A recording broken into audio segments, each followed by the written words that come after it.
Luis Armando, hola mi querido Moss. ¿Alguna vez has leído desde la ciencia el origen del miedo, cómo surge desde una perspectiva evolutiva para mantenerse a salvo de depredadores, la visión de la neurociencia, etcétera?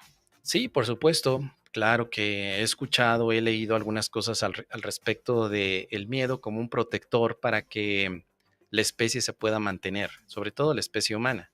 Ha sido uno de los elementos con los cuales nuestra especie ha logrado llegar hasta el día de hoy.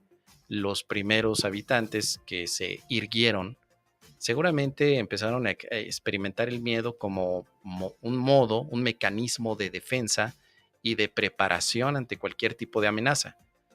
Evidentemente, de acuerdo a lo que representa esta teoría evolutiva, los que han podido adaptarse es porque han tenido las mejores oportunidades para salir adelante, y el miedo dentro de la propia teoría de la evolución tal vez podría tener una indicación o algún tipo de apoyo. Es decir, el miedo fue necesario en los seres humanos para poder salir adelante de situaciones que otras especies no pudieron lograr. Esto parece en cierto sentido justificable en relación al miedo, como una situación en la que estamos previniéndonos que nos vayan a destrozar el cuerpo, ¿no?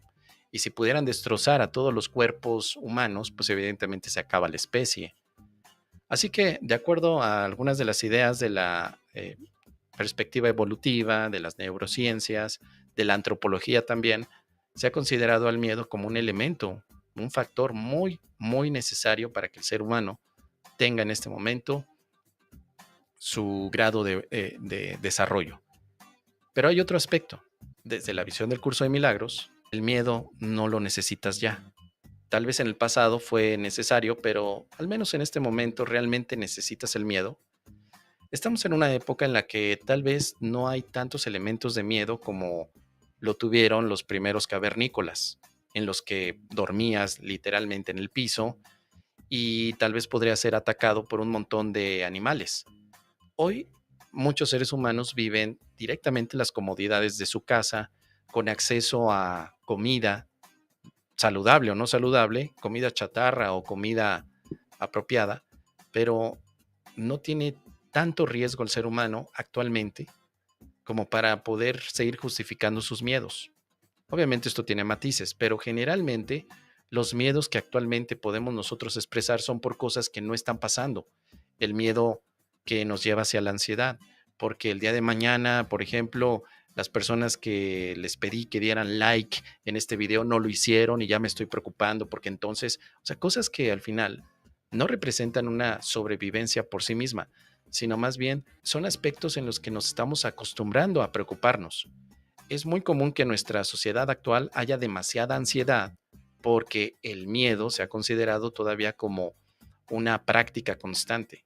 Hay mucha ansiedad, los jóvenes tienen ansiedad, los viejos tienen ansiedad, todos tenemos ansiedad sobre elementos del futuro que parecen amenaza pero que no están llegando. Así que, aunque por un lado parece, con toda esta disertación, que el miedo fue útil en las generaciones pasadas, sobre todo para huir de animales que podían destrozar al ser humano, hoy en día tal vez ya no está tan justificado.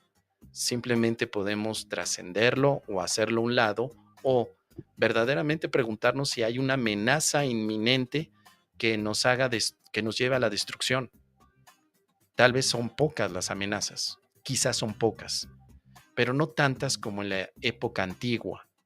Tal vez hoy son menos.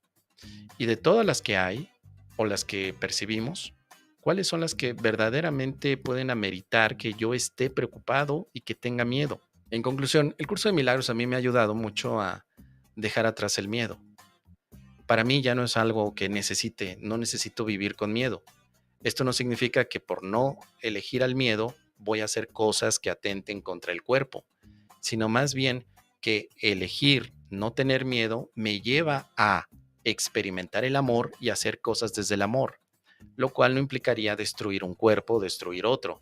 Simplemente es expresar el amor de una manera en la que no haya ese bloqueo que me llevaba antes a separarme o a una amenaza. Recuerdo que antes sentía amenaza por relacionarme con otra persona.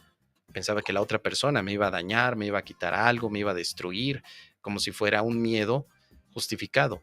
Pero con el curso de milagros aprendí que nadie me está haciendo nada, nadie me está dañando. Soy yo el que está eligiendo cómo percibir las cosas. Con esto aprendí que prefiero mejor vivir en amor, sin miedo, que con un miedo justificado por las cosas que están pasando en el mundo. Es lo que te puedo compartir, querido Luis.